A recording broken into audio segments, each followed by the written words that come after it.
오늘 은혜를 나눌 말씀 보겠습니다. 창세기 8장 20절에서 22절 말씀입니다. 창세기 8장 20절에서 22절 말씀 봉독해 올리겠습니다.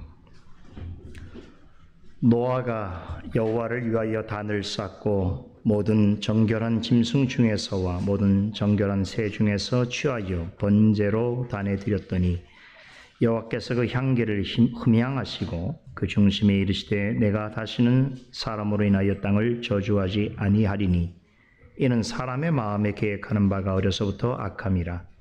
내가 전에 행한 것 같이 모든 생물을 멸하지 아니하리니 땅이 있을 동안에는 심음과 거둠과 추위와 더위와 여름과 겨울과 낮과 밤이 쉬지 아니하리라.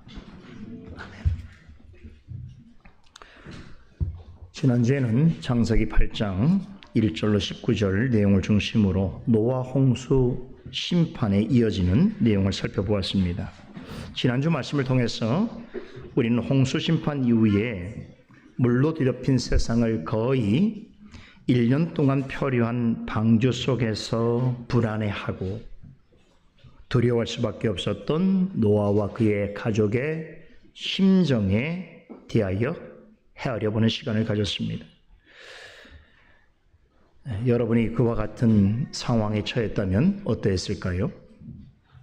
아무것도 볼 수 없고 어디론가 가는지도 알 수 없는 배에 실려서 거대한 폭풍우와 큰 파도에 떠밀려서 끝이 없는 바다를 1년 동안 떠다닌다고 생각해 보십시오. 답답하고 두렵지 않겠습니까? 아무리 믿음이 좋다고 하더라도 그 기간 동안 하나님으로부터 아무런 말씀도 없고 무엇을 간구해도 응답되지 않는다면 불안하지 않을까요? 그쯤 되면 하나님이 나를 잊으셨는가? 내가 하나님으로부터 버림받은 것은 아닌가? 이렇게 하다가 나와 내 가족도 죽는 것은 아닌가 하는 의문이 들었을 것입니다. 창세기에 나오는 홍수 사건은 비단 노아와 그의 가족만의 이야기가 아닙니다. 여러분과 저의 이야기이기도 합니다. 시험의 크기와 세기는 노아와 비교할 수 없지만 우리도 이 같은 시험에 빠질 수 있습니다. 분명히 하나님을 믿는 믿음이 있고 그 믿음으로 살아가고 있음에도 불구하고 때로 노아와 그의 가족처럼 우리의 삶도 망망대해 같은 인생의 바다 위에서 표류하고 있다라고 하는 느낌을 받을 때가 있습니다. 깊고도 거대한 바다 위를 떠다니는 폐품 조각처럼 어느 순간 내 자신과 나의 삶이 무가치하게 느껴지고 가까운 가족과 지인들로부터 심지어 하나님으로부터 버림받고 있다라고 하는 생각을 가질 수도 있습니다. 좀 더 심각해지면 내가 하나님을 믿는 자들과 다른 점이 무엇인가? 내가 하나님을 믿는다고 하면서 늘 악을 행하고 있으니 오히려 내가 더 위선적인 존재가 아닌가?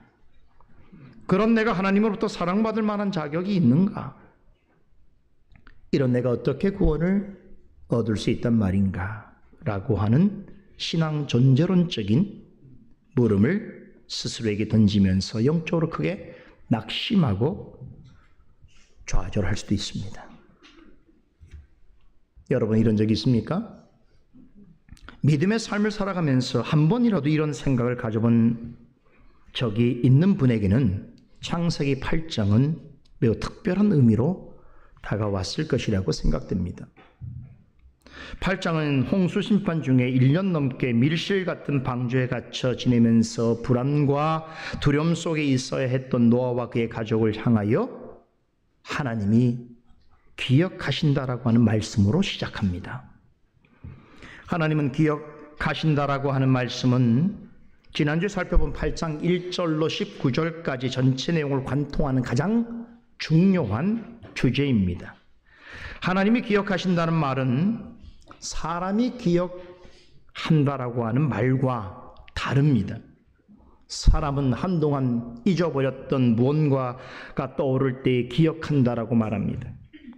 지난 과거의 일이나 경험을 추억할 때도 기억한다고 합니다. 평소에 관심이 없다가도 무슨 계기로 생각나면 기억난다라고 말합니다. 하지만 하나님의 기억에는 어떤 단절도 없습니다. 하나님의 기억하심에는 희미함이란 없습니다. 하나님은 모든 것을 알고 계시며 한시도 잊지 아니하십니다.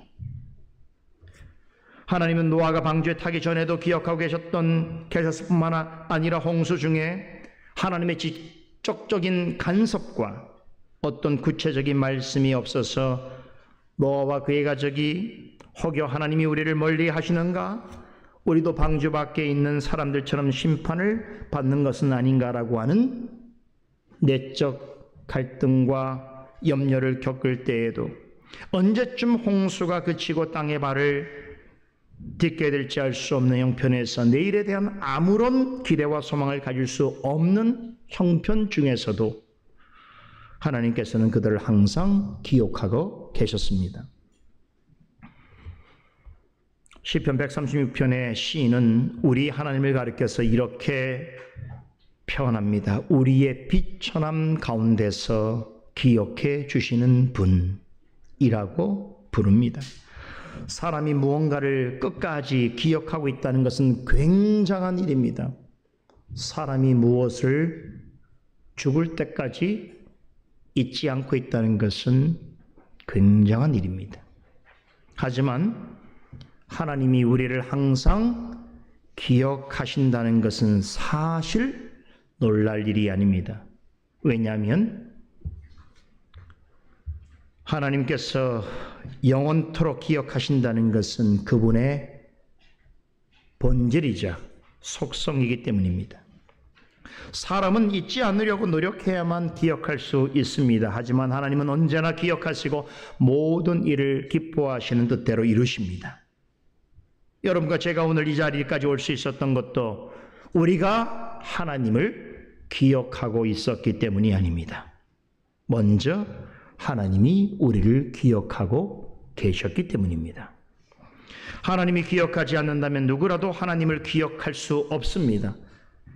하나님이 기억하지 않는 사람은 누구도 하나님 앞으로 나올 수 없습니다. 그래서 시편 8편 기자는 사람이 무엇이간데 주께서 저를 생각하시며 인자가 무엇이간데 주께서 저를 돌보시니까 라고 물었습니다. 우리가 뭐라고 무슨 대단한 존재라고 하나님께 얼마나 잘한 일이 많고 하나님을 향한 신의가 있다고 우리를 늘 기억하시겠습니까?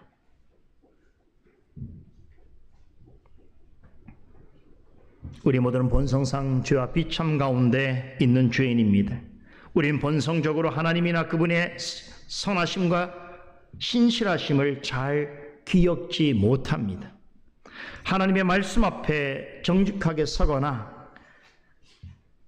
진실한 간구로 하나님 앞에 나아가거나 나를 부인하고 주님이 주신 십자가를 짊어지고 주님을 따르고자 할 때 정도 하나님께서 나에게 베푸신 은혜를 조금 기억할 뿐입니다.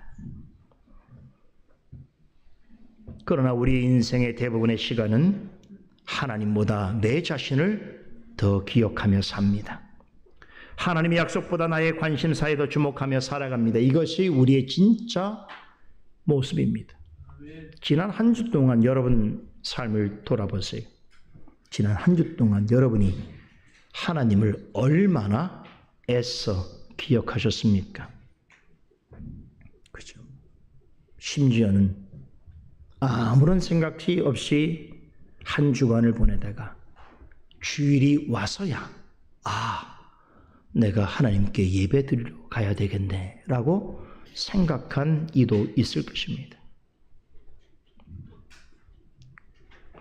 여러분, 이것이 우리 진짜 모습이라는 걸 어떻게 알 수 있는가 하면 여러분, 우리가 하나님을 믿노라고 하지만 우리의 마음속에 잠시도 걱정과 근심과 염려와 두려움을 떨칠 수 없는 이유가 여기 있습니다. 하나님을 기억하고 있다고 하면서도 하나님의 뜻대로 살아가지 못합니다. 주님께서 항상 기뻐하고 쉬지 말고 기도하고 범사에 감사하며 살아가야 한다고 말씀하셨는데 그렇지 못한 모습으로 살아갈 때가 훨씬 더 많습니다. 그런데도 이런 어리석고 나약한 우리를 하나님께서 언제나 기억해 주시고 돌보아 주십니다. 그래서 지금 이 자리까지 올 수 있었던 것입니다. 믿는 자라도 살다 보면 노아 홍수 같은 거대한 재난은 아니라 할지라도 여러 가지 난관과 어려움을 만날 수 있습니다. 어떤 경우에는 힘든 일들이 사방에서 밀려오는 것 같기도 하고 또 밀실에 있는 것처럼 답답하고 낙심되는 일들이 연속으로 발생하기도 하며 그런 것들을 능히 극복할 만한 지혜와 능력이 없어서 좌절하고 괴로워할 때도 있습니다. 그러나 그럼에도 우리가 완전히 망하지 않고 거꾸로 트림을 당하지 아니하고 지금까지 믿음으로 버텨올 수 있었던 것은 내가 잘해서가 아닙니다. 하나님께서 항상 나를 기억하고 계셨기 때문입니다. 하나님은 입술로만 나를 기억하고 계시는 분이 아니십니다. 실제로 우리를 기억하신다는 것을 우리에게 기억하도록 증거를 보여주십니다. 우리는 이 사실을 노아 이야기를 통해서 확인할 수 있습니다. 홍수 심판 후에 하나님이 방주에 오른 자신과 노아와 그의 가족과 동물들을 잊지 않으셨다는 것을 기억나게 하시기 위하여 노아에게 몇 가지 표징을 나타내 보이셨습니다. 첫째는 어느 정도 시간이 지나자 성령께서 바람으로 땅에 물이 줄어들게 하셨다는 것입니다. 놀랍게도 이 광경은 태초에 하나님께서 세상을 창조하실 때의 상황과 매우 흡사합니다. 태초에 땅이 혼돈하고 공허함이 흑암이 깊음 위에 있을 때의 수면 위에 하나님의 영이신 성령께서 운행하셨습니다. 하나님의 영이 활동을 개시하시자 모든 세상의 질서가 확립되었고 모든 피조물들에게 생명이 공급되었습니다. 노아 홍수 심판 후에 또 창조 때 있었던 이 같은 일이 일어났습니다. 하나님의 영이신 성령께서 온통 물로 뒤덮인 세상을 향해서 바람을 일으키시자 육지가 드러났습니다. 그리고 땅에는 생명들이 소생하기 시작했습니다. 그 덕에 홍수 후 150일 동안 표류하던 방주가 드디어 아라랏산에 닿아 그곳에 머물게 되었습니다. 그 후에 급격하게 물이 줄어들더니 그로부터 40일 후에 노아는 처음으로 배의 창을 열어서 바깥 세상으로 새들을 날려보내게 되었습니다. 이때 하나님께서 노아에게 하나님이 기억하고 계신다는 것을 나타내는 두 번째 표징을 보여주셨습니다. 말하자면 둘째로 노아가 방주 밖으로 내보낸 비둘기가 돌아오게 하신 일을 통해서 함께 하신다는 것을 알게 해주셨습니다. 노아는 물이 얼마나 줄어드는지 확인하기 위해서 먼저 까마귀 한 마리를 날려보냈습니다. 하지만 까마귀는 아무런 좋은 소식을 가져오지 못했습니다.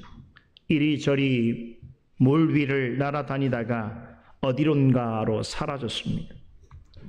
그러자 노아는 비둘기 한 마리를 날려보냅니다. 얼마 후에 비둘기는 감람나무 새 잎사귀를 물고 돌아왔습니다. 놀랍게도 그 잎사귀에는 새순이 돋아 있었습니다.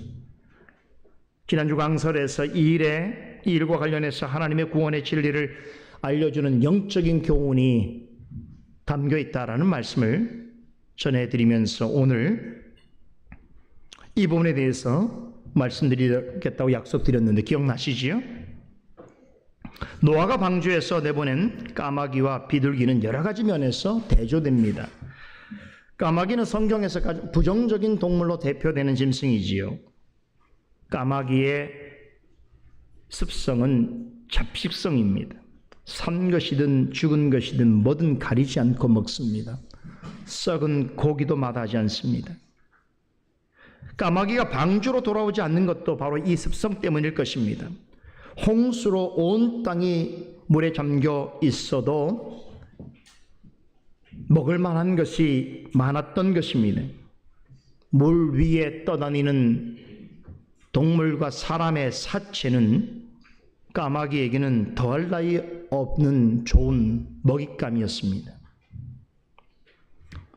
노아는 까마귀의 이런 특징을 잘 알고 있었습니다. 까마귀는 물에 떠 있는 것은 무엇이나 다 먹을 수 있으니 틀림없이 먹이를 쫓아서 땅 밑 가장 아래 부분까지 내려갈 것이고, 그러면 물이 얼마나 많이 빠졌는지를 단박에 알 수 있었습니다. 이런 정보 수집 차원에서 먼저 까마귀를 날려 보냈던 것입니다. 하지만 까마귀는 돌아오지 않았습니다.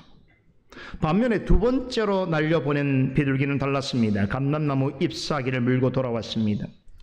성경의 비둘기는 정결한 짐승을 대표합니다. 하나님께 드리는 제사의 제물로 바쳐질 정도로 아름다움과 순결함과 헌신과 평화를 상징하는 새로 알려져 있습니다. 이런 까닭에 보혜사 성령도 비둘기 형상으로 묘사되어집니다. 비둘기는 어떤 동물보다도 귀하게 쓰임을 받았습니다. 이런 이유로 고대 교부들과 경건한 성경 주석가들 중에는 노아가 비둘기와 까마귀와 또 비둘기가 물고 온 감람나무 새 잎사귀를 성령과 그리스도에 대한 중요한 메타포, 즉 상징과 은유로 해석하는 이들이 많습니다. 좀 더 설명드리면 노아가 비둘기를 내보낸 것은 완전히 죽음이 되어버린 땅이 다시 생명의 땅으로 변화되어져 가는 것을 확인하기 위함이었는데, 이것은 하나님께서 죄로 말미암아 부패한 죽음의 세상에 하나님의 영이신 성령을 보내셔서 죄인뿐 아니라 죄의 영향받은 만물을 새롭게 하시고 그리스도 안에서 살리시는 역사를 행하실 것을 예표하는 것으로 봅니다. 성령 역사로 거듭난 사람만이 영적 죽음에서 그리스도 안에서 새 생명을 얻은 자가 될 수 있습니다. 그렇다면 비둘기가 가져온 감람나무 새 잎사귀는 무엇을 가리키는 것인가? 생명의 주인이시고 모든 생명을 주관하시는 그리스도를 예표한다고 봅니다. 비둘기가 물고 온 감람나무 새 잎사귀는 노아와 그의 가족과 방주 안에 있는 동물들에게도 복된 소식을 가져다 주었습니다. 이 일은 결국 죄로 인해 부패한 세상에서 참된 평안과 안식을 가져다 주는 분은 오직 그리스도라는 것을 암시해 주고 있습니다. 그럼 죄인을 그리스도로 말미암아 거듭나게 하시고 그리스도에게로 인도하셔서 그리스도와 연합하게 하시는 분은 누구입니까? 바로 성령이십니다. 그런 점에서 볼 때 비둘기와 감람나무 새 잎사귀를 성령과 그리스도에 대한 예표로 이해하는 것은 매우 오래된 알레고리이긴 합니다만 지금도 우리가 귀담아 들을 만한 해석입니다. 그런데 오늘 제가 좀 더 집중적으로 여러분께 전해드리고 싶은 또 다른 해석이 있습니다. 지금부터 드리는 설명은 귀 기울여서 잘 들으셔야 합니다. 모세가 방주에서 날려보낸 까마귀와 비둘기는 서로 다른 종류의 사람을 예표합니다. 까마귀는 성경에서 정결하지 못한 짐승으로 분류한다고 말씀드렸는데, 이것을 믿지 않는 자에게 적용하면 까마귀는 하나님의 은혜를 저버리고 타락한 세상으로 떠나버린 신실하지 못한 신자를 상징합니다. 방주 안에 있을 때 노아가 먹여주는 먹이를 먹고 돌봄을 잘 받았음에도 방주 밖으로 나가게 되자 은혜를 망각하고 끝내 돌아오지 않았습니다. 이곳저곳을 돌아다니면서 썩은 음식을 배불리 먹느라 방주로 돌아올 생각을 하지 않았습니다. 이런 까마귀의 모습은 하나님의 은혜를 받아 누리면서도 세상과 연합하여 살면서 육신의 정욕과 안목의 정욕과 이생의 자랑을 쫓는 이름뿐인 신자를 가리킵니다. 갈라디아서 3장 3절 말씀을 인용하자면 까마귀는 성령으로 시작하였으나 육체로 마치는 어리석은 자의 모습이기도 합니다. 하나님께서는 노아가 까마귀를 보낸 이를 통해서 신앙적으로 까마귀와 같은 습성을 지닌 자들이 많을 것을 예고하셨습니다. 겉으로는 신앙생활을 하는 신자처럼 보이지만 결코 좁은 길, 생명의 길로 나아가는 것을 좋아하지 않습니다. 대신에 사람들이 많이 찾고 사람들이 좋아하는 크고 넓은 길로 나아가기를 고집합니다. 그러나 예수님께서 말씀하셨듯이 이 길은 생명으로 이끄는 길이 아닙니다. 사람의 영혼을 멸망으로 인도합니다. 신앙을 가지고 있다고 하더라도 육적인 생각과 그런 마음에 사로잡혀 사는 사람은 결코 돌아오지 않는 까마귀같이 하나님의 은혜를 거부하고 스스로 멸망의 길로 나아가는 어리석고 악한 인생입니다. 그렇다면 비둘기는 어떤 성도를 상징하는 것인가?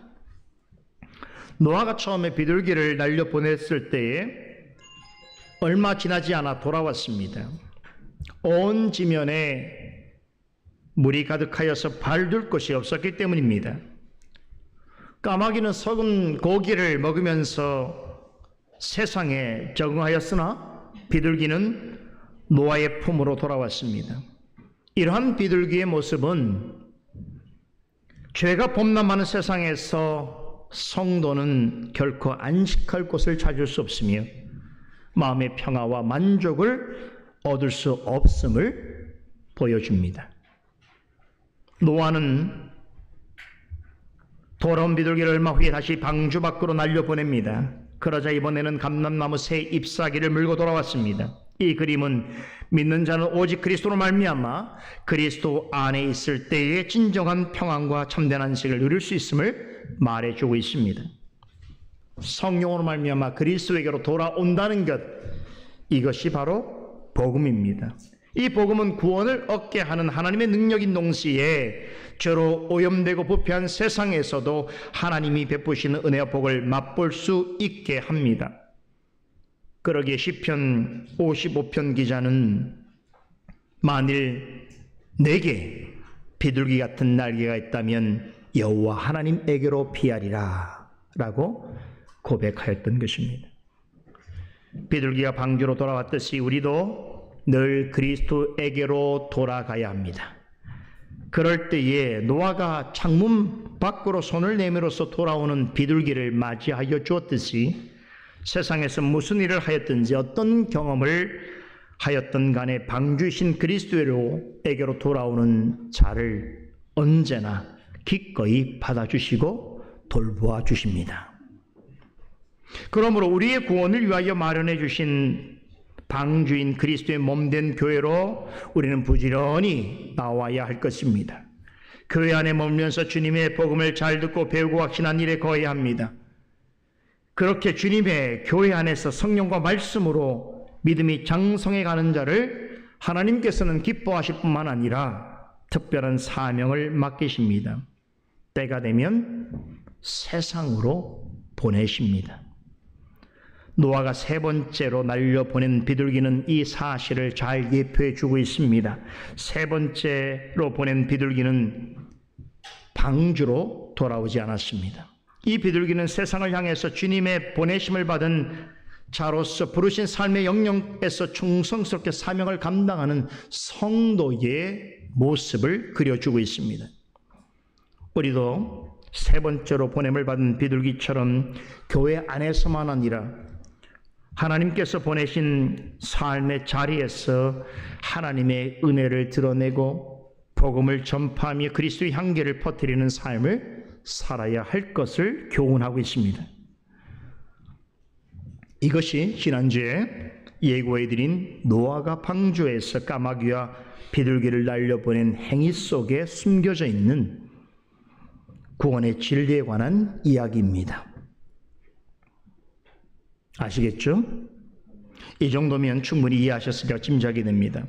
하나님께서 노아를 기억하신다는 것을 나타내는 마지막 표징에 대해서 잠시 말씀을 드리고 본문을 살펴보겠습니다. 홍수 심판 중에 방주 안에 머물고 있는 노아와 그의 가족을 하나님께서 항상 기억하고 계신다는 것을 알려주는 가장 강력하고도 확실한 방편이 무엇이었다고 했습니까? 말씀이었습니다. 노아는 방주에 오른 후 1년여 동안 가장 극심한 위기 가운데 처해 있었음에도 하나님으로부터 아무런 말씀도 듣지 못했습니다. 아마 처음에는 왜 하나님께서 말씀하지 아니하실까라고 궁금했을 것입니다. 그런 상황이 지속될 때에 하나님께서 나를 잊으셨는가? 나도 방주 밖에 있는 사람들처럼 버림받았는가 하는 의문도 들었을 것입니다. 얼마나 큰 고독감과 상실감이 있었을까요? 또 불안과 두려움이 얼마나 자주 엄습했겠습니까? 그러나 드디어 하나님께서 말씀하셨습니다. 홍수 심판이 있으면 정확하게 1년 하고도 10일 만에 하나님께서 말씀하셨습니다. 너는 내 아내와 내 아들과 내 자부들로 더불어 방주에서 나오고 너와 함께한 모든 혈육 있는 생물 곧 새와 육축과 땅에 기는 모든 것을 다 이끌어내라. 이것들이 땅에서 생육하고 땅에서 번성하리라 라고 하시는 하나님의 음성이 1년 10개월 만에 또렷이 들렸습니다.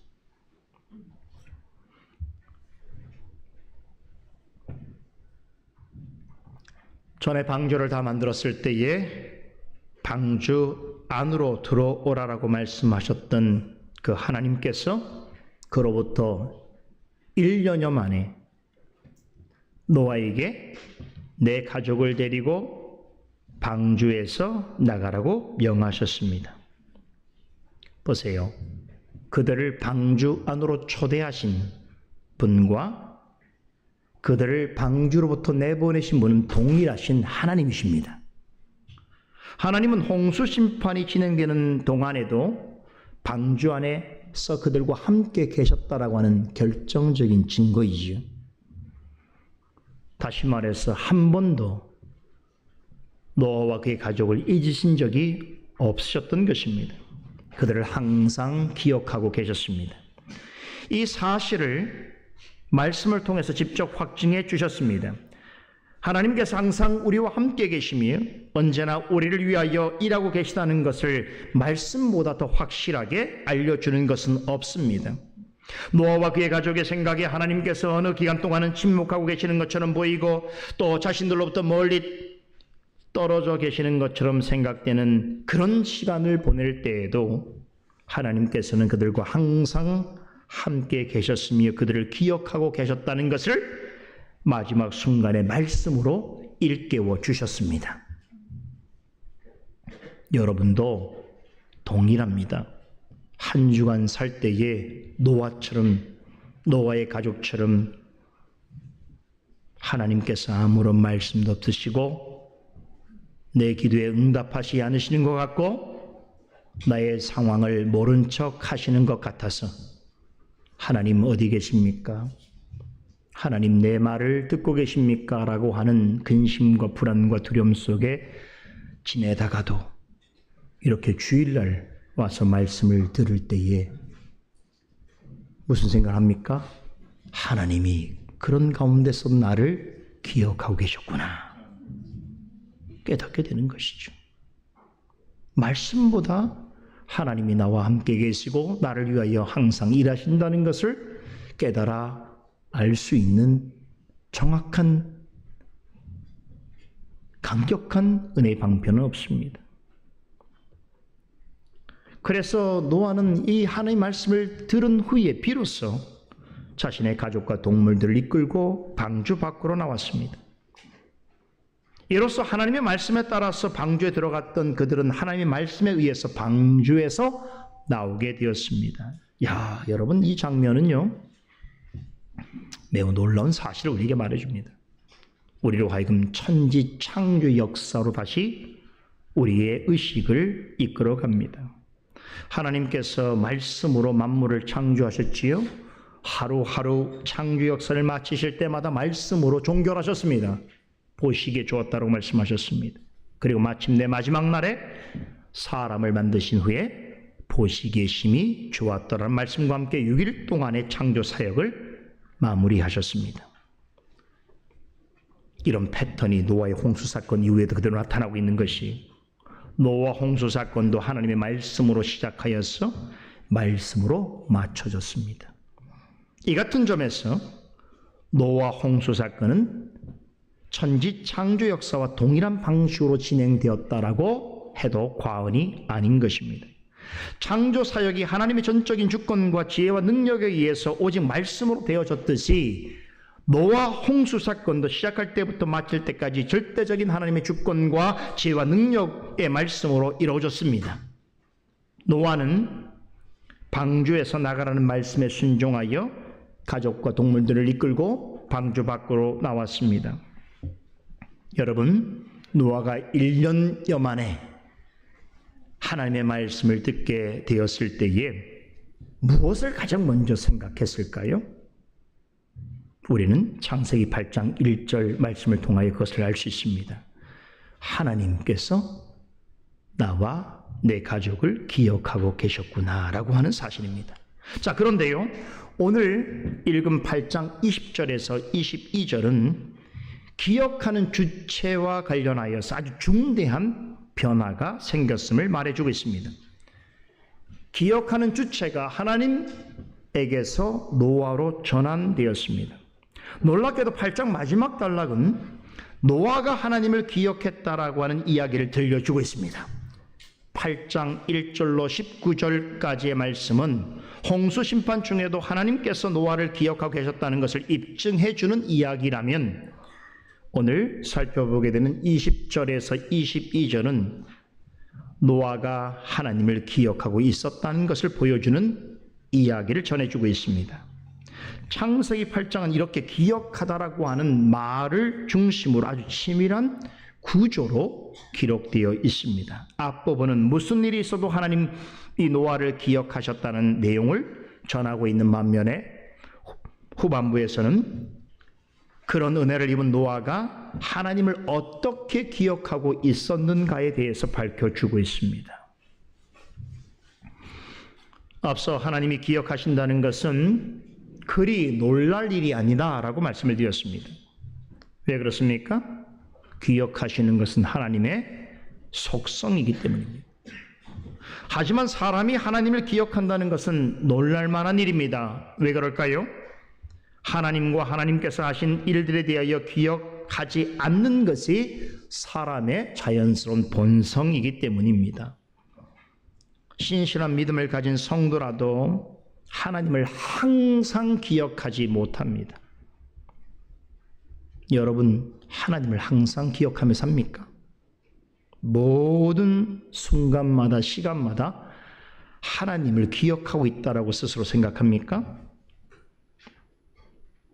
안 돼요. 왜 안 되냐면 우리는 스스로 언제나 하나님을 기억함에 있어서 그런 능력을 가지지 못한 절대적 한계를 지닌 존재이기 때문에 그렇습니다. 그것이 인간의 본성이에요.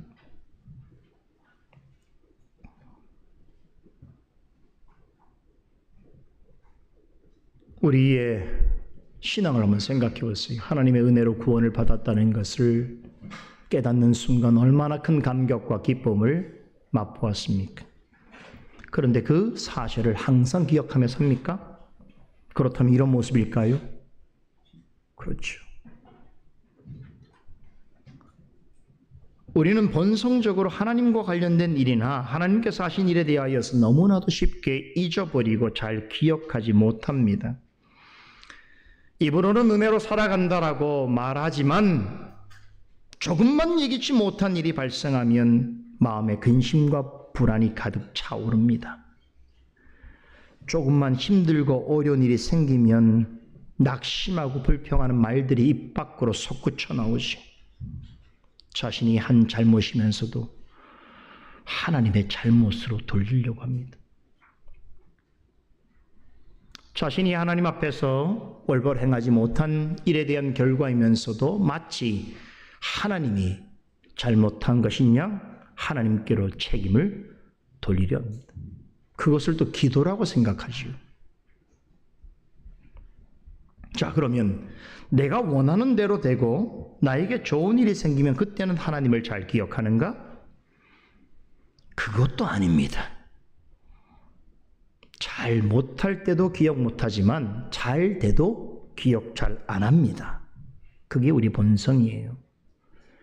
녹음 17장에 보면 10명의 문둥병자가 고침을 받는 이야기가 나옵니다. 이 예화는 사람이 하나님을 기억하는 것이 얼마나 어렵고 드문 일인가를 잘 말해주고 있습니다. 여러분도 잘 아는 내용인데요.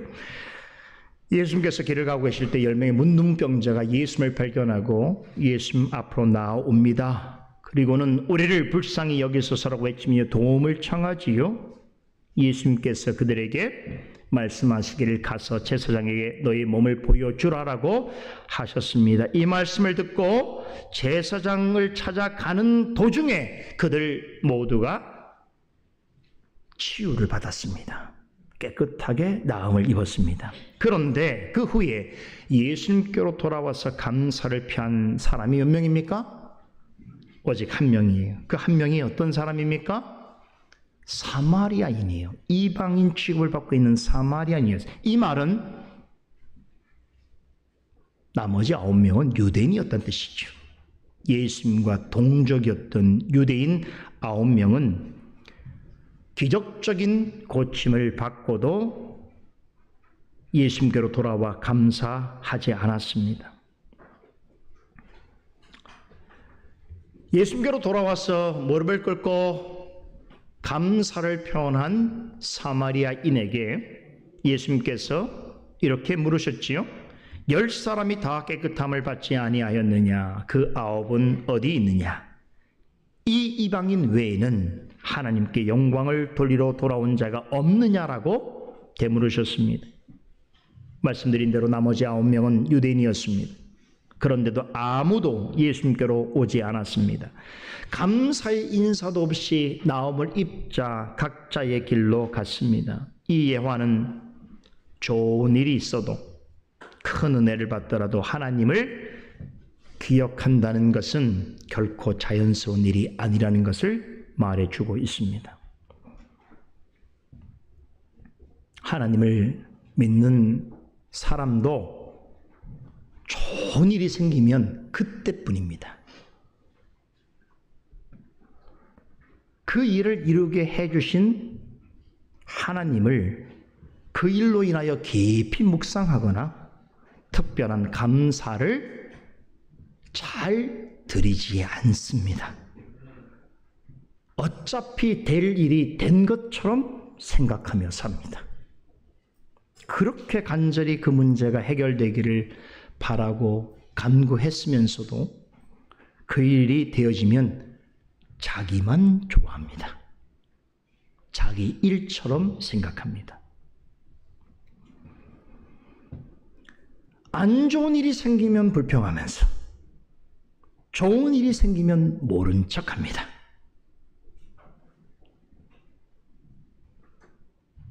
그것이 믿는 자라도 부패한 사람의 본성입니다. 그런데 노아는 조금 달랐습니다. 그는 큰 재난을 만난 중에도 그리고 재난이 끝났을 때도 하나님을 기억했습니다. 그것을 어떻게 할 수 있는가 하면 그가 방주에 나와서 가장 먼저 한 행동을 보면 알 수 있습니다. 노아는 방주에서 나와 제단을 쌓고 정결한 짐승을 제물로 취하여 하나님께 번제를 드렸습니다. 이것이 그가 방주에서 나와서 한 첫 번째 행동이에요. 자, 이런 말을 할 때 혹자는 또 그거 당연한 거 아닙니까? 당연히 그래야 하는 것이 아닙니까? 라고 쉽게 말할 줄 모르겠습니다만 인간의 본성이 어떠함을 안다면 이런 일은 결단코 쉬운 일이 아니라는 것을 알아야 합니다. 이런 일이 쉽다고 말할 수 없습니다. 생각해 보세요. 1년 동안 그 대홍수 중에 꽉 막혀 있는 방주에 거하고 있다가 드디어 1년 만에 땅을 밟게 되었을 때에 여러분 그 해방감, 그죠? 그 자유로움, 그런 욕망과 욕구가 그에게 없었을까요? 지난 1년 동안 하지 못했던 어떤 일들, 하고 싶은 게 얼마나 많았겠습니까? 우리 같으면 먹고 싶은 것도 많고 가보고 싶은 것도 많고 마치 속박에서 자유를 얻은 사람처럼 흥분하고 들뜬 마음에 그동안 못했던 어떤 일들을 해보고 싶지 않았겠습니까? 그러나 노아는 그것들을 다 물리치고 가장 먼저 하나님께 제사를 드렸습니다. 이것은 그가 홍수 중에도 하나님을 기억하고 있었다라고 하는 명백한 증거입니다. 홍수 심판을 견딘 노아가 땅에 발을 디딘 이후에 첫 번째 한 일로 하나님께서 받으실 만한 합당한 예배를 드렸다는 것은 그만을 위한 일이 아닙니다. 오고는 모든 세대에 속해 있는 하나님의 백성과 자녀들에게 너무나 중요한 영적인 교훈을 전해주고 있습니다. 노아의 행동은 하나님의 형상대로 지음받은 사람의 제일 되는 본분이 무엇인지를 가르쳐주고 있습니다. 그것이 무엇입니까? 하나님을 예배하고 기뻐하는 것입니다. 이것이 사람의 제일 되는 본분이라는 것입니다. 가인은 하나님을 기억하지 않으므로 이 일에 철저하게 실패했습니다. 하지만 하나님을 기억한 아벨과 노아는 인류가 새로운 삶을 시작하게 되는 이 출발 단계에서부터 하나님의 마음에 합한 예배를 드렸습니다. 하나님께서는 이들의 예배를 기뻐 받으심으로써 사람의 제일 가는 본분은 하나님을 예배하고 섬기는 이라는 것을 확증해 보이셨습니다. 오늘 본문 21절에 여호와께서 그 향기를 흠양하셨다라고 전합니다. 하나님께서 노아의 제사와 제물을 기뻐 받으셨다는 의미겠지요. 여기에 좀 더 주목할 것이 있습니다. 하나님께서는 가인의 제사를 거부하셨지요. 무슨 얘기입니까? 하나님께서는 모든 어떤 제사와 제물을 다 받으시는 분이 아니라는 것이지요. 타락한 이스라엘, 북이스라엘 시대에도 많은 제사가 드려졌습니다만 하나님께서 기뻐 받지 않으셨습니다. 하나님께서 노아의 제사를 받으신 것은 그럴 만한 가치가 있는 예배였기 때문입니다. 다시 말해서 받으시기 합당한 예배였습니다. 노아의 제사는 하나님이 받으시기 합당한 예배의 원형을 우리에게 보여주고 있습니다. 노아가 드린 제사에는 모든 역사와 세대를 통틀어서 하나님께서 기뻐 받으시는 예배에 중요한 원리가 제시되어 있습니다. 세 가지입니다. 하나님께서는 어떤 제사를 받으시는가? 어떤 예배가 하나님께서 받으시기 합당한 것인가? 세 가지 예배의 원리가 노아의 제사 행위를 통하여 나타나고 있습니다. 첫째는 순종의 예배입니다. 20절에 보면 노아는 방주에서 나와 제일 먼저 여호와를 위하여 단을 쌓았다라고 전합니다. 여기서 여호와를 위하여라고 하는 말에는 노아가 자신의 생각대로가 아니라 하나님의 뜻에 철저하게 제사를 드렸다는 의미가 내포되어 있습니다. 그냥 들판에 있는 돌 위에 제사를 하지 않았습니다. 제단을 쌓고 그 위에다 제물을 바쳤습니다.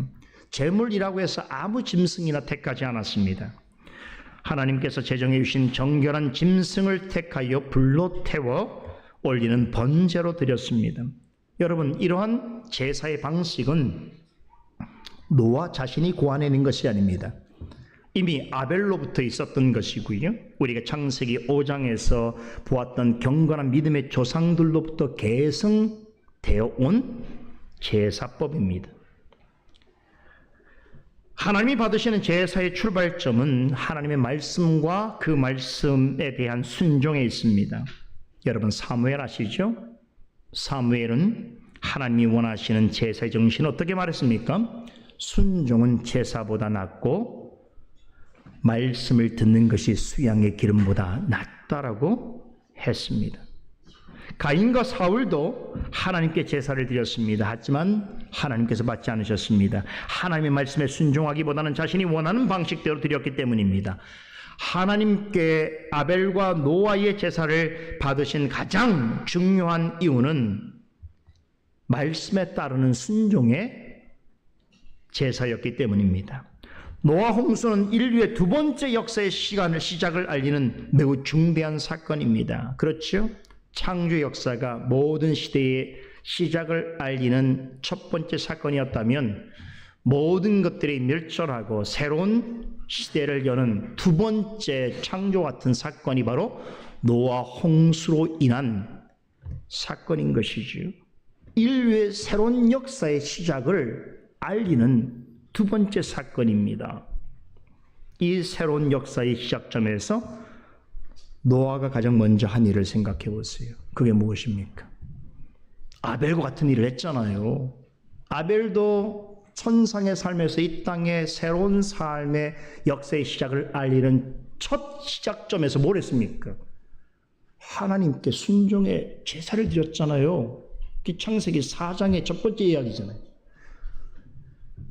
죄로 말미암아서 모든 인생이 멸절한 상태에서 역사의 새로운 시작의 문을 여는 이 노아 홍수 이후에 노아가 한 첫 번째 일이 또 무엇입니까? 동일한 일이에요. 하나님께 제사를 드린 거예요. 하나님께 드린 제사의 의미가 무엇입니까?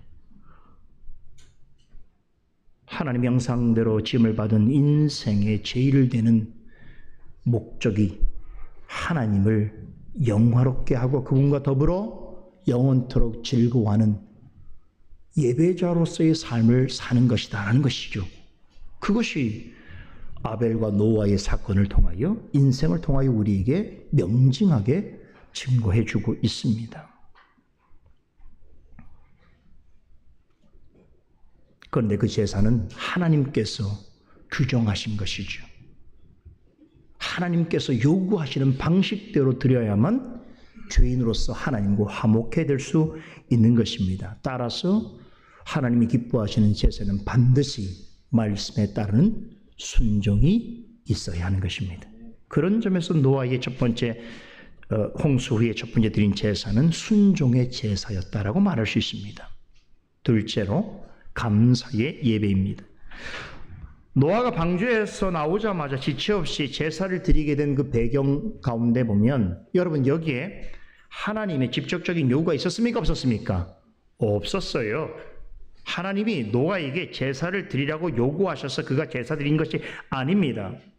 하나님께서 어떤 예물을 바치라고 직접적으로 그에게 말씀하지 않으셨습니다. 그럼에도 노아는 무엇을 시작하기 전에 하나님께 제사 드린 일부터 행했습니다. 왜 그랬을까요? 그와 그의 가족은 인류 역사상 최대의 재난 중에서 목숨을 건졌습니다. 그들이 홍수 심판 중에 죽은 자들보다 더 의로웠기 때문일까요? 아니면 죽은 자들과 다르게 죄인이 아니었기 때문일까요? 그렇지 않지요. 그들이 홍수 심판 중에 죽은 자들과 본질상으로는 본성상으로는 다를 바가 없는 하나님의 죄인이지요. 그들 역시 부패한 본성을 가지고 있는 존재입니다. 그럼에도 그들은 하나님의 은혜를 입었습니다. 앞서 6장 8절에 언급되었듯이 노아는 여호와께 특별한 은혜를 입었습니다. 온 세상에 죄악이 가득하고 사람들의 마음의 생각이 항상 악할 뿐인 그 시대에도 노아는 장차 오실 그리스도를 예표하는 자요 그리스도 안에서 구원 얻는 성도들의 모형으로서 택함을 받았습니다. 하나님께서는 그런 노아에게 하나님의 위대하신 일을 맡기셨습니다. 그는 그 일에 순종했습니다. 그로 인해서 그와 가까운 가족과 그의 돌보심을 받는 동물들에게까지 축복이 임했습니다. 노아는 이 모든 것이 하나님의 은혜로 되어진 줄을 누구보다 잘 알고 있었습니다. 홍수로 온 세상이 물에 잠겨 있을 때 방주 안에 안전히 머물렀으며 마침내 땅으로 돌아올 수 있었던 것은 하나님께서 자신과 가족을 항상 기억하신 결과인 것을 그는 잘 알고 있었습니다. 생각하면 할수록 감사한 일이죠.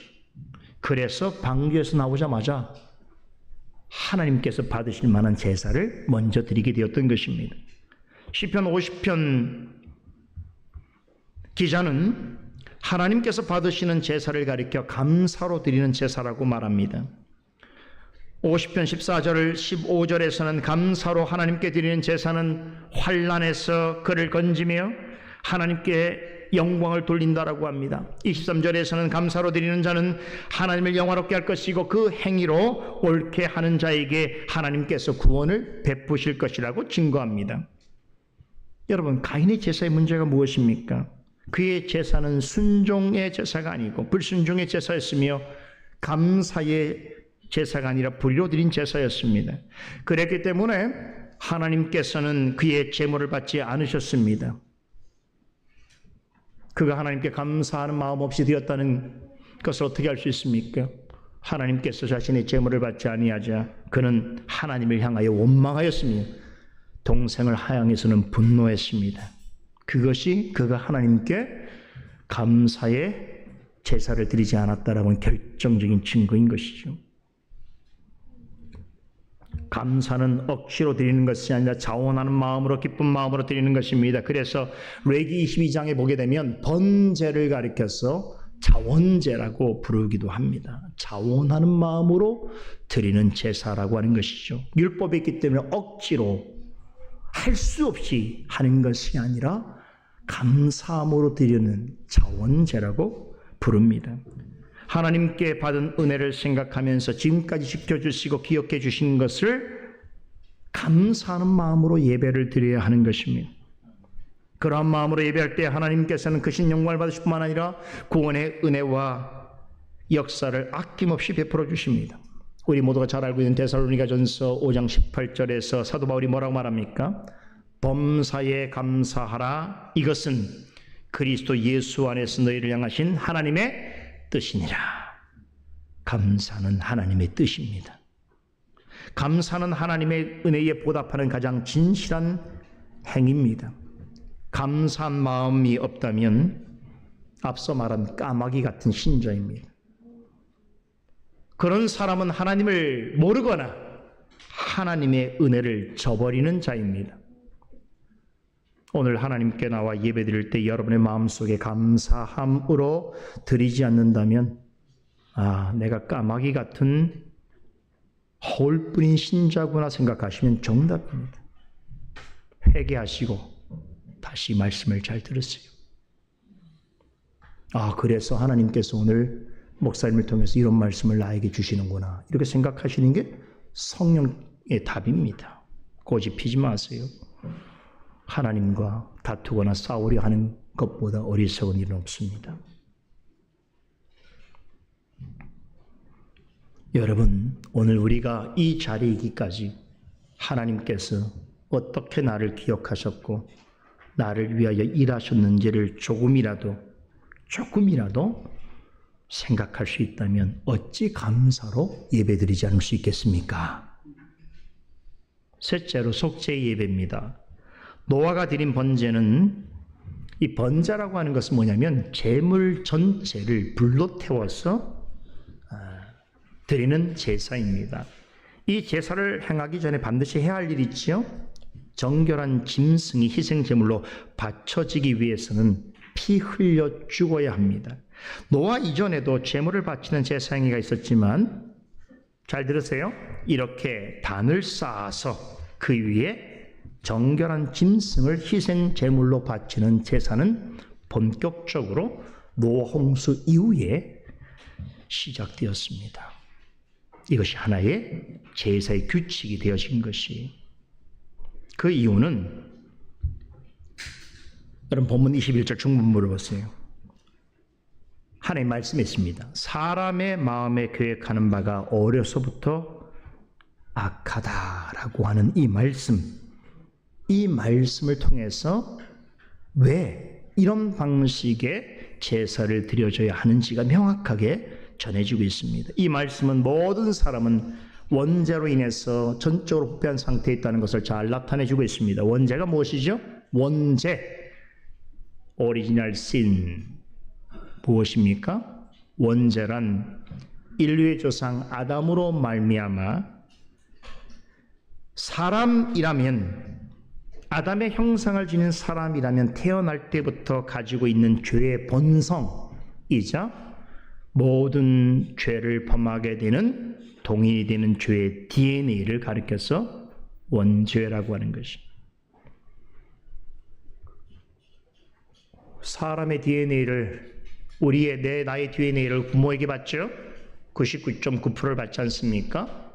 그런 것처럼 모든 사람은 아담의 죄의 DNA 원죄를 유전으로 물려받게 되어 있습니다.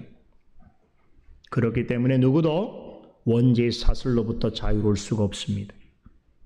내가 어떤 구체적인 범죄 행위를 행하지 않는다고 하더라도 원죄의 속성을 지닌 존재로 있다는 사실 하나만으로도 부패한 죄인일 수밖에 없으며 죄를 향해서 항상 진노하시는 하나님의 심판 아래 머물 수밖에 없습니다.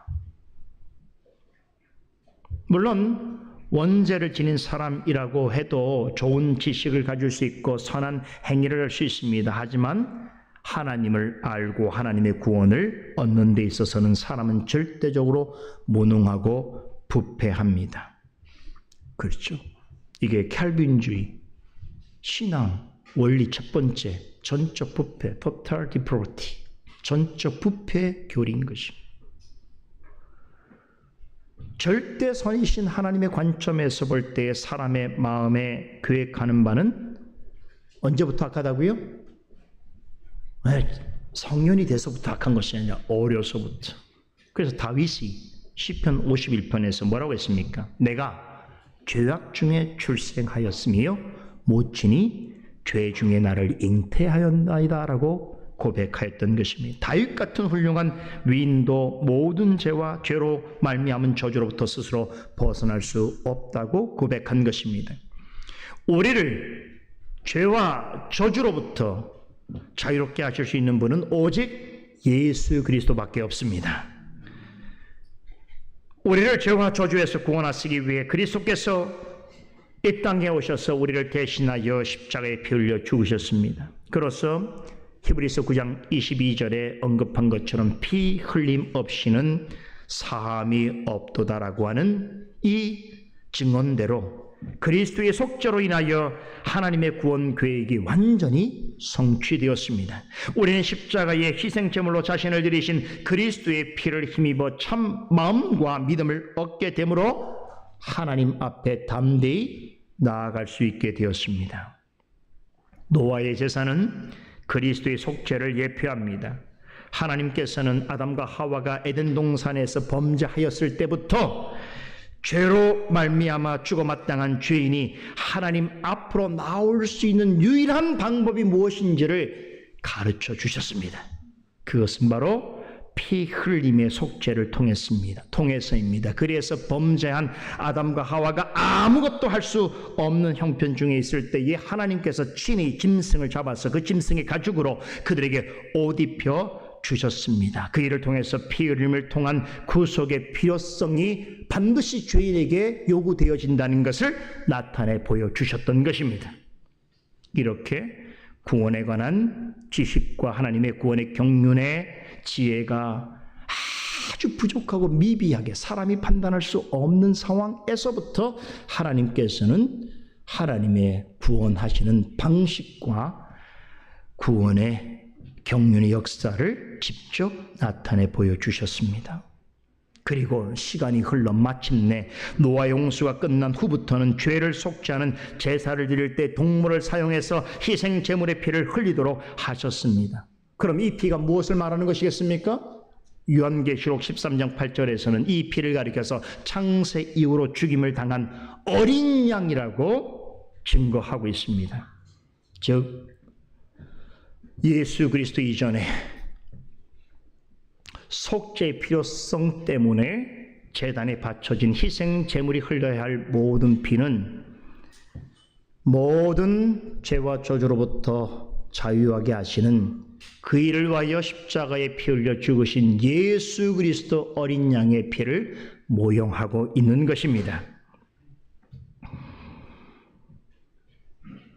그러므로 우리 주 예수 그리스도 보혈을 의지하지 않고는 누구도 속죄를 얻을 수 없습니다. 예수 그리스도를 통하지 않고는 하나님께로 나아갈 수 없습니다. 예수 그리스도를 주님으로 영접하지 않고는 참된 구원을 얻을 수 없습니다. 그렇습니다. 하나님께서 기뻐하시는 예배는 그리스도께서 십자가에 이루신 속죄의 완전성에 근거하고 있습니다.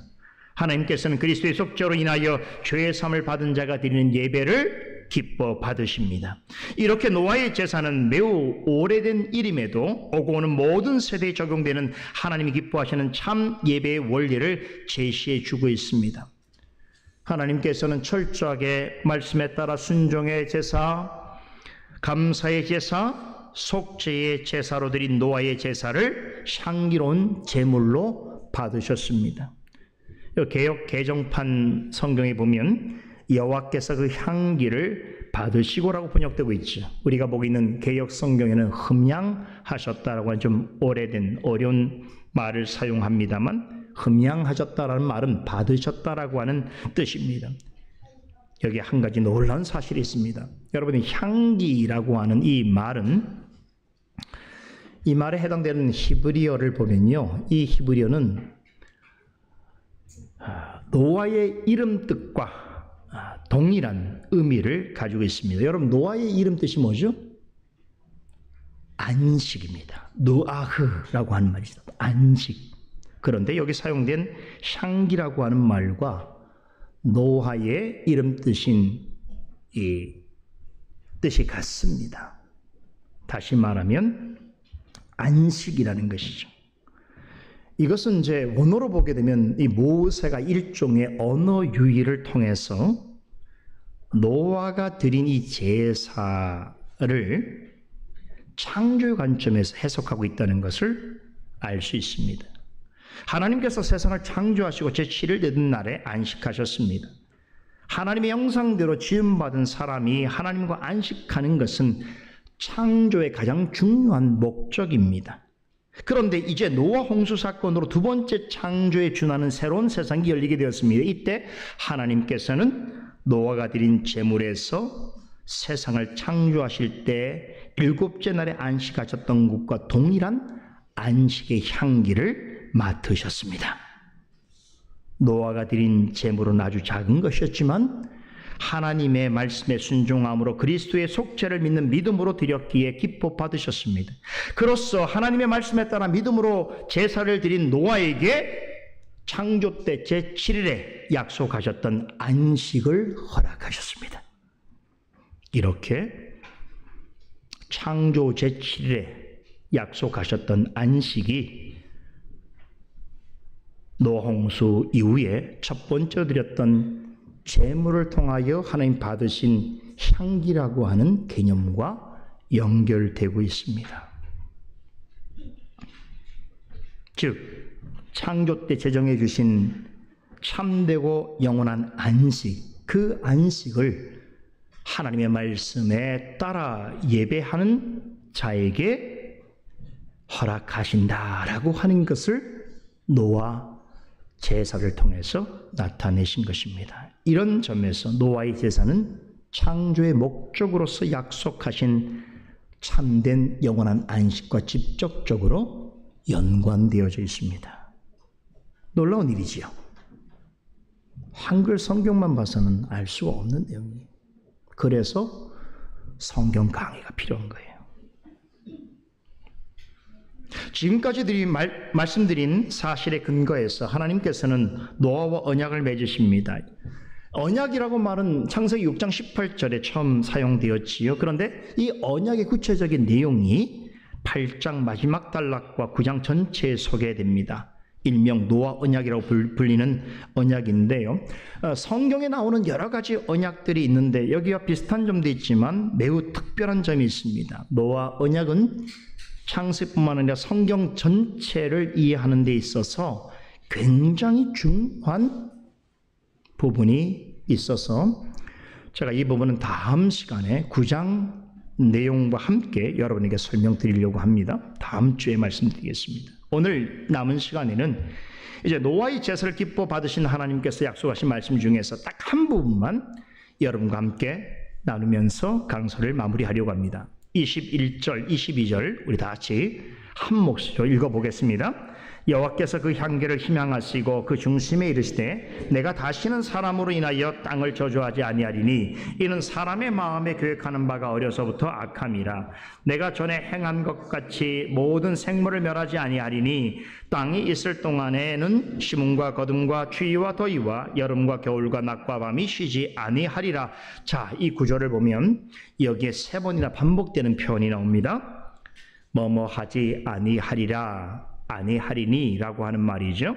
보세요. 땅을 저주하지 아니하리니, 모든 생물을 멸하지 아니하리니, 낮과 밤이 쉬지 아니하리라 라고 하는 표현이 반복해서 나오고 있습니다. 그런데 영어 성경에는 각 문장마다 우리말 성경에 번역되어지지 않는 한 단어가 나옵니다. 우리말로 결코 뭐뭐하지 않다라고 하는 영어 단어가 뭐죠? 영어 성경인 분 보세요. 뭐라고 나와 있죠? never, never라고 하는 말이 3번이나 번역되어 있습니다.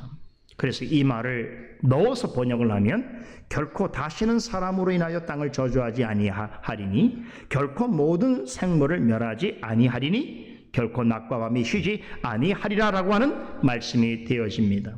이 never라고 하는 말은 결코 뭐뭐하지 아니하다, 절대로 뭐뭐하지 않다라고 하는 부정적인 의미를 강조할 때 사용하는 표현이죠.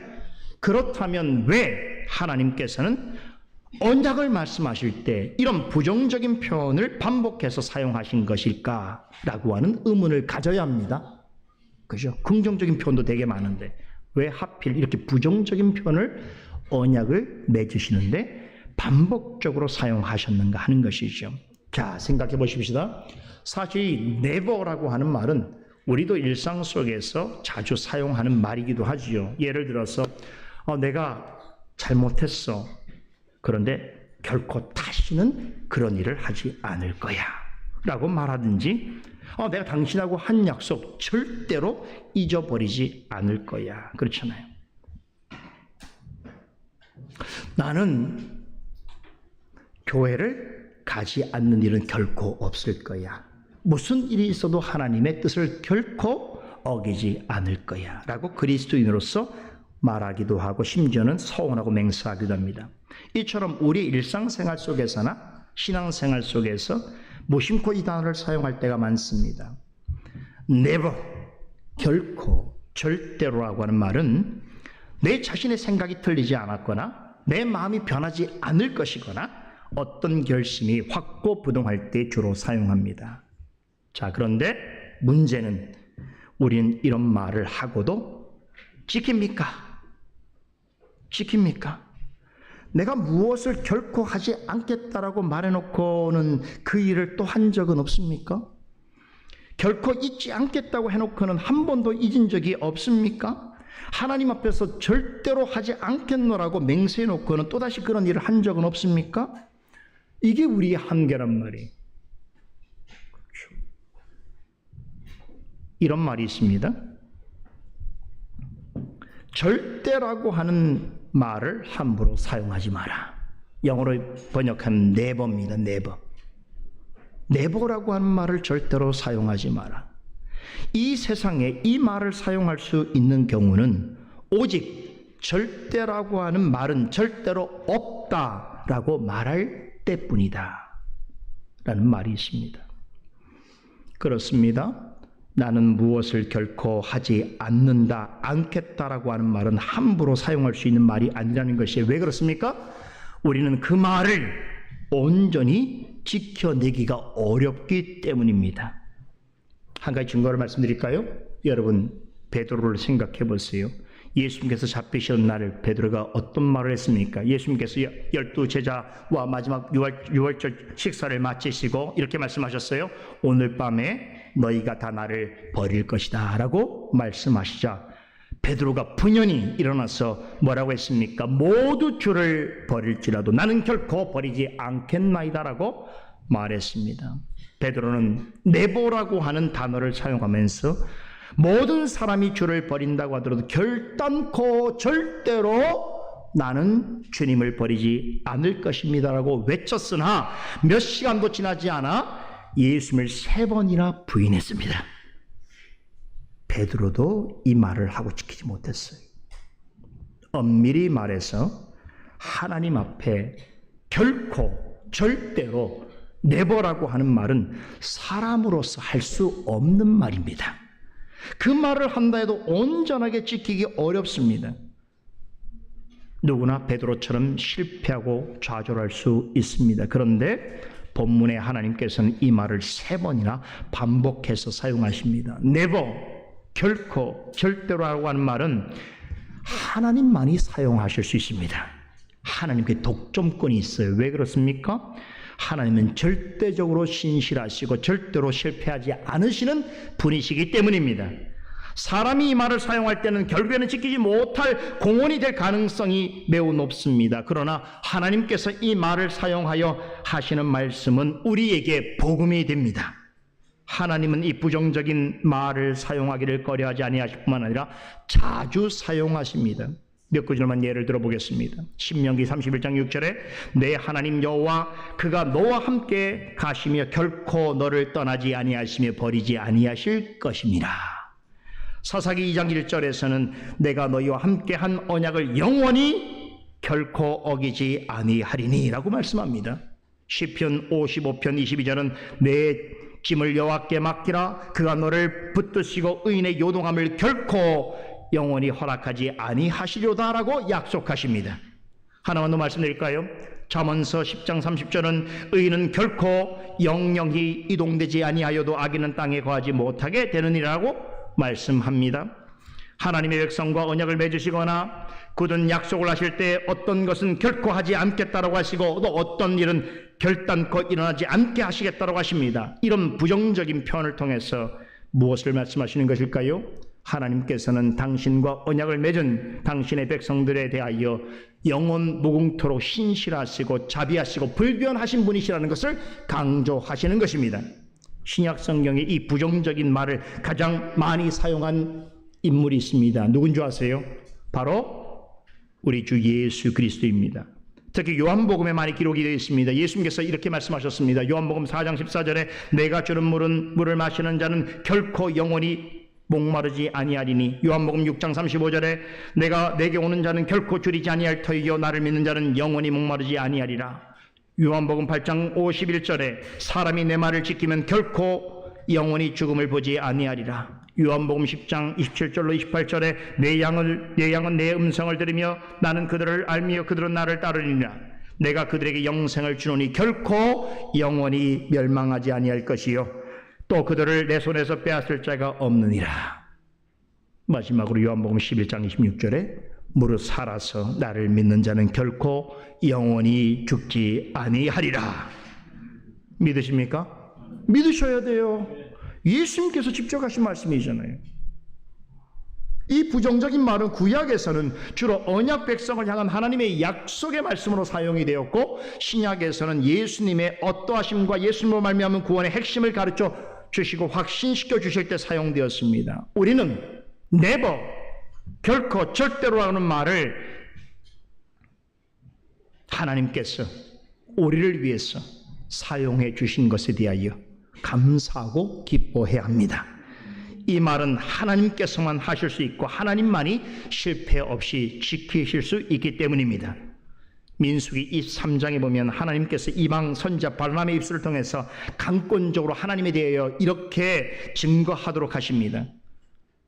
하나님은 사람이 아니시니 거짓말을 하지 않으시고 인생이 아니시니 후회가 없으시도다.